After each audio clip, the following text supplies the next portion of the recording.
আসসালামু আলাইকুম। আজকে সকাল সকাল নজরুল বাইপাসে আমাদের যাবে বাংলাবান্ধা, ও উঠাইছে দেখেন আইল্যান্ডের উপরে গাড়ি, কুয়াশার ঠেলাই ও দেখতে পারে নাই। ড্রাইভারের সাথে কথা হয়েছে, তো দেখেন কিভাবে অ্যাক্সিডেন্টটা করছে গাড়িটা। আমাদের যে আইল্যান্ডের উপরে যে চত্বরে যে মাঝখানে যে না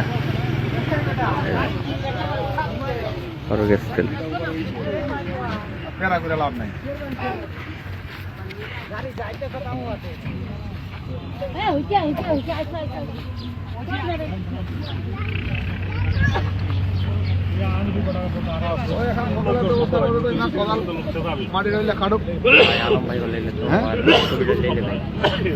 সামনে একবারে শেষ ভাঙ্গে চুরা,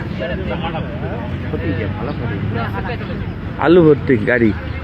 আরে হ্যাঙ্গারে বললা দিতে ক্ষতি হয়নি।